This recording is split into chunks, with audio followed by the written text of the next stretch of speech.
If you're looking for a new game to play this week, I've got a list of 10 amazing games coming out. I've got a little something for everyone on this list this week. I hope you guys enjoy. This is the Raccoon Release Radar. Up first, coming on March 3rd, we have Esoteric Ebb. I've seen Esoteric Ebb described as Disco Elysium but fantasy, and it does seem to fit that bill pretty well. The game takes place over 5 days leading up to an election, and you're attempting to uncover a ton of political conspiracies with your goblin sidekick as a cleric.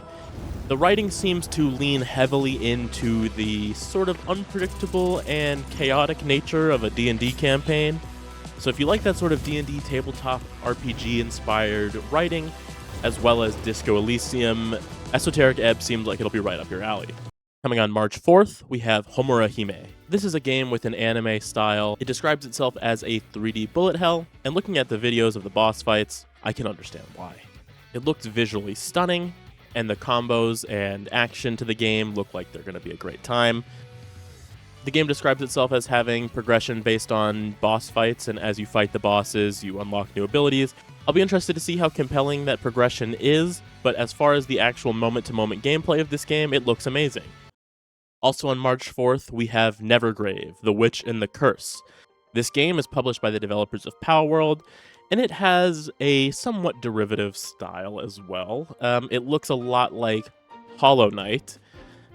I don't necessarily think it is exactly like Hollow Knight. It is a roguelike. There seems to be multiplayer. You have like a possession mechanic a la Mario Odyssey where you're able to possess enemies and use them to progress. So I do think there's more here than just the fact that it looks like Hollow Knight.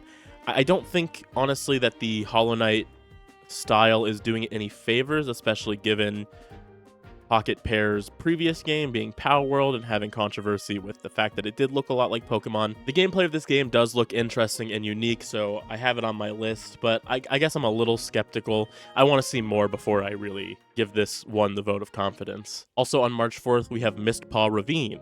This is a city builder where you play as magical cats. I really don't know if I need to say anything else. I think if you like that kind of game, I've sold you already. You are trying to clean up the world of gloom. The cats don't die, and they get sick from the gloom, but they're not going to die, so you get to, keep your cats alive. And it's just a really cute city builder with a theme that, again, I think if you're into it, you're into it. On March 5th, we have Cupiclaw. Cupiclaw is a deck-building roguelike where you're building a deck of things that go into a claw machine. The claw grabs them, and your deck is built in a way that you get more money. It's a numbers go up roguelike. Anyone who's paying any attention to the channel at all knows that I am very into these. We've been playing a lot of Dice A Million and other games like that, so I really enjoy this. The theming of this game is that your main character has lost his engagement ring and he needs to make enough money to buy a new one. So there is a cute theme to it as well. And I love claw machines, man. I'm a claw machine fiend. So you get the claw machine, you get the numbers go up, you've got a fun, cute theme, good art style. This one's gonna be great.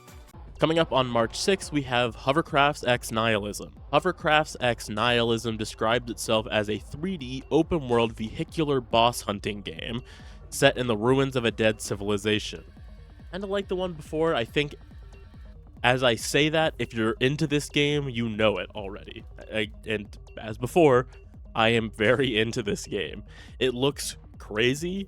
It looks unique. It has that indie charm where you can tell someone put a lot of love into this, and you just wouldn't see this kind of game made these days by a bigger team. It is very inspired by Shadows of the Colossus and the PS2 era of games, and you can really tell that. You can just feel the love put into this game, focused on the things that inspired the developer growing up, and so I just always love games like this. Up next, on March 6th, we have Birds Watching. This is a short 60-minute horror game focused on bird watching, but the birds are evil and they also are watching you. I don't know much more about this game other than that pitch. and I don't think I want to know more about this game before playing it. It looks like the kind of game that, again, it's short, so you want to go in probably as blind as you can. I mean, not too blind, because you're going to have to be watching these birds. But there's like a list of birds that you'll be looking at, and it kind of seems to have a exploration, psychological horror vibe. I would love to play this game more on the channel. It has a very creepy art style to it, but it's not just the classic creepy art style. It is still very stylistic in its presentation, and I'm just kind of in love with it already. Also on March 6th, we have Lost and Found Co. Lost and Found Co. is a hidden object game where you are playing as a magical business startup dedicated to finding lost items for people. It has a extremely cute art style with a lot of quirky different characters and locales that you'll be discovering items in. It seems like just a very whimsical world to get lost in, very colorful, very cute. On March 6th as well, we have Piece Together. This is a puzzle story game where you are putting together a scrapbook focusing on an old friendship of yours and kind of rediscovering the love for a lost friend or an old friend through the magic of going back into the past and looking at your memories, as well as, solving these puzzles that the game is asking you to solve. It seems to be a very cute and cozy game focused on the joys of friendship, not so much like the sadder parts of having lost connection with a friend, but more the joy that you find in reconnecting with those friends. I am sort of in love with this kind of game as far as the storytelling method and the storytelling avenue being unique and telling a story that is sort of relatable to most people. I think all of us have friends that we've lost connection with over the years, or friends that we've reached back out to. It is just a very human feeling, told in a way that is very human in and of itself, and it just seems like a very cozy way to unravel this story about two friends. Finally, coming up on March 9th, we have Wireworks. Once again, this is not going to be a surprising one to people who watch the channel. This is a Survivors-like game, but with a very unique method of controlling it. And one, I love Survivor-likes. Two, I love when things are unique.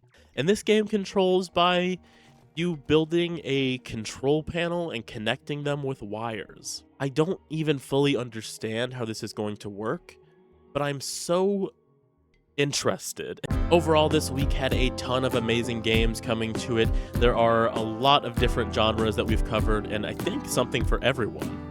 Hopefully you found something to look forward to this week, and most of these games have demos available, but if you're interested, go check them out in the description and go give them a wish list. All these games come out within the next week, so it won't be long before you'll have them in your hands. As always, eat some trash and do some science for me, and I'll see you guys next week with another batch of amazing indie games coming out soon.